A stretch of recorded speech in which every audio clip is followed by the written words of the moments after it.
Hi everyone. आज हम बात करने जा रहे हैं अकाउंटेंट्स इंटरव्यू क्वेश्चंस पार्ट 3 की। ये मेनली जर्नल एंट्रीज के रिलेटेड है, तो चलिए शुरू करते हैं। क्वेश्चन 1, पास द जेवी of purchase of goods of ₹7,000 from ABC limited and you have given ₹2,000 at that time. मतलब एबीसी लिमिटेड से हमने टोटल 7,000 का परचेस किया है और eight the time of purchase हमने उनको 2,000 का पेमेंट किया है। तो इसकी जेवी क्या आएगी? Purchase account debit 7,000 to ABC limited 5,000 to cash और bank account 2,000। Second question, now due to defective goods you return all the material to ABC limited and he has not return 2,000 which we had given at the time of purchase. अब ABC limited से हमने जो भी purchase किया था, due to some reason हमने वो material सब रिटर्न कर दिया। अब हमारी बुक्स में एबीसी लिमिटेड जो क्रेडिटर था वो था ₹5,000 का। अब हमने उनको मतलब सब मटेरियल दे दिया ₹7,000 का। तो अब जो डिफरेंस बचा 2,000 वो हमको एबीसी लिमिटेड से रिसीव करना होगा। तो अल्टीमेटली वो बन जाएगा हमारा डेटर। It's okay. सो देखिए, ये स्लाइड में मैंने दिखाया है एबीसी लिमिटेड का लेजर है ये। As you can see purchase किया था 5,000 का और रिटर्न कर दिया हमने 7,000। तो जो एक्स्ट्रा 2,000 बचे हैं वो हमें उनसे लेने के हैं in future. Third question, being machine purchase of ₹1 lakh and installation charges is ₹5,000, pass the JV. Machinery account debit 1,05,000 to bank account 1,05,000. Whatever expenses we incur till the asset is put in use are added in the cost of assets. मतलब जो भी हम asset purchase करते हैं और जब use में लाते हैं उसके पहले जो भी उसके रिलेटेड एक्सपेंसेस हुए हैं लाइक कैरेज इनवर्ड वगैरह या इंस्टॉलेशन चार्जेस, वो सब जो असेट है पर्टिकुलर उसकी कॉस्ट में मतलब ऐड करेंगे हम। Fourth question, owner of ABC limited has make payment of ₹5,000 for his personal insurance from companies bank account, pass the जेवी। जो एबीसी लिमिटेड का ओनर है उसने अपना पर्सनल इंश्योरेंस का पेमेंट कंपनी की बैंक अकाउंट से किया है, कंपनी के बैंक अकाउंट से किया है। तो simple, it's withdrawal account debit 5,000 to bank account.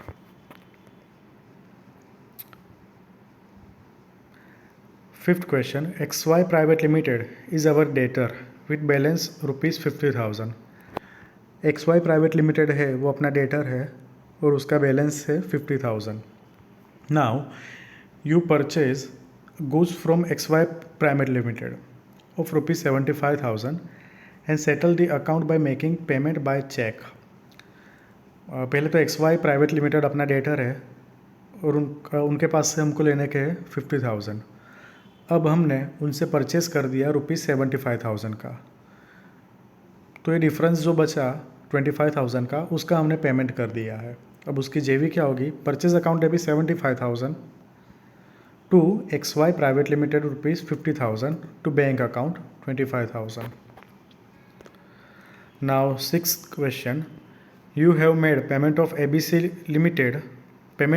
Limited of ₹40,000 by NEFT and bank has debited charges ₹20 for NEFT processing fees, pass the JV। हमने पैसे दिए हैं ABC लिमिटेड को। ओके, तो ABC लिमिटेड का अकाउंट डेबिट करेंगे 40,000।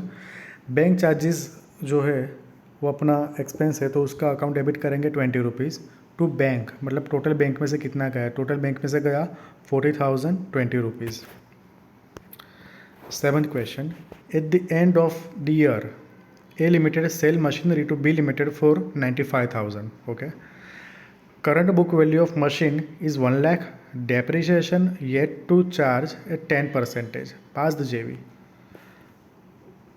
मतलब at the end of year machinery है उसकी जो वैल्यू है वो 1 लाख रुपीज़ है, उस पर अभी हमने डेप्रिसिएशन चार्ज करना है एट द रेट ऑफ 10%। अब eight the end of the year हमने वो मशीन जो है वो 95 रुपीज़ में ए लिमिटेड को सेल कर दिया है, तो इसकी जेवी क्या होगी? पहले तो हम डेप्रिसिएशन डिडक्ट करेंगे, तो depreciation account debit 10,000 to machinery account 10,000। अब जो मशीनरी की book value actual book value हो गई वो 1 lakh minus depreciation that is 10,000, तो उसकी जो बुक वैल्यू होगी वो होगी 90,000। Fine. Now bill limited account debit 95,000 to machinery account 90,000 to profit on sale of machinery ₹5,000। अब बिल लिमिटेड को हमने मशीनरी सेल किया है 95,000 में, तो वो हमारा डेटर हो गया 95,000 का। अब जो बुक वैल्यू थी मशीनरी की वो थी 90,000 और हमें 5,000 एक्स्ट्रा मिल रहे हैं। It's one kind of profit. So ultimately इसकी एंट्री आएगी B Limited account debit to machinery account to profit on sale of machinery account 95,000, 90,000 and 500. At the end of the year, A Limited sell machinery to B Limited for 80,000. Current book value of machine is 1 lakh. Depreciation yet to charge at the 10%. Further, we have paid delivery charges rupees 4,000 in cash to deliver the machine. Pass the JV. Same example है, लेकिन इस बार ए limited को machine cell किया है 80,000 में। Current book value 1 lakh है, depreciation charge करना भी पेंडिंग है 10%। और जब भी हमने मतलब मशीन सेल किया और जो भी उसका डिलीवरी चार्जेस रहा, मतलब 4,000 हुए डिलीवरी चार्जेस, वो हमने कैश में पेमेंट किया है। तो पहली एंट्री आएगी डेप्रिसिएशन की। Depreciation account debit 10,000 to machinery account 10,000। अब जो book value actual book value हुई मशीनरी की वो हुई 90,000।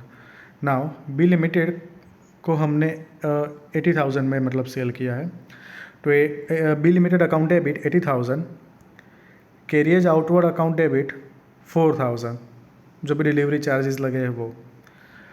Loss on sale of machinery account debit 10,000 to machinery account 90,000 to cash 4,000। अब अपनी बुक वैल्यू थी 90,000, हमने मशीन सेल किया 80,000 में। ये जो डिफरेंस रहा है ये जो 10,000 का, वो अपने लिए लॉस है, इसलिए हमने लॉस को डेबिट किया है। सिमिलरली कैरेज आउटवर्ड है, वो भी अपना एक्सपेंस है, तो उसको भी डेबिट किया है। बी लिमिटेड अपना डेटर बन गया, तो उसको डेबिट किया है 80,000 से। मशीनरी की बुक वैल्यू है 90,000 और कैश में पेमेंट किया है हमने कैरेज आउटवर्ड का, तो उसका 4,000 क्रेडिट होगा। तो अल्टीमेटली एंट्री होगी ऐसी, B Limited account debit, carriage outward account debit, loss on sale of machinery account debit to machinery account to cash account. 9th question, we have applied for loan of rupees 5 lakh from SBI bank. He has transfer amount after actually यहाँ गलती हुई है, यहाँ deduction आना चाहिए, deduction of of 0.5% processing charges. Ultimately question ऐसा है, मतलब we have applied for loan of ₹5 lakh from SBI bank and he has transferred amount after deduction of 0.5% processing charges. मतलब हमने SBI से 5 लाख की मतलब लोन का प्रोसीजर किया था और उन्होंने अमाउंट ट्रांसफ़र की है, लेकिन 0.5% जो है 5 लाख के वो डिडक्ट करके। तो बैंक में आए कितने? 497,500, क्योंकि जो बैंक चार्जेस आप करेंगे 5 लाख के 0.5%, तो वो आएगा 2500, मतलब वो अपना बैंक चार्जेस कहलाएगा। तो एक्चुअल बैंक में आए हैं 497,500, bank charges account debit 2500 to SBI loan 5 lakh. 10th question, as per above example, we have made payment of first EMI of ₹10,000, out of which 35% is interest of loan and remaining is principal। मतलब same example लीजिए और इसमें जो हमने first EMI का payment किया है 10,000 rupees का, उसमें से 35% जो है वो इंटरेस्ट है अपना, जो हमने लोन ली है उसका इंटरेस्ट, और जो रिमेनिंग बचा मतलब 65% वो है अपना प्रिंसिपल अमाउंट। तो SBI लोन अकाउंट डेबिट 6500, क्योंकि प्रिंसिपल हमने उतना ही चार्ज मतलब उतना ही डिडक्ट होगा। As a bank interest account debit जो अपना एक्सपेंस है 3500 टू बैंक अकाउंट 10,000। मतलब फाइनल एंट्री होगी SBI loan account debit, bank interest account debit to bank 10,000। और जब भी हम EMI का पेमेंट करते हैं तो उसमें प्रिंसिपल और इंटरेस्ट दोनों इंक्लूडेड होते हैं। तो अल्टीमेटली हमको दोनों बाइफरकेट करने ही पड़ते हैं आखिर में, कि हमको भी पता चले कि एक्चुअल प्रिंसिपल का पेमेंट हमने आज तक कितना किया है और कितना टोटल जो बैंक इंटरेस्ट है उसका पेमेंट किया है।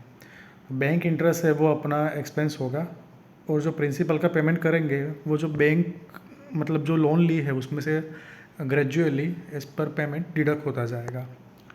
So ये mainly 10 questions regarding interview. Kindly like the video and subscribe the channel.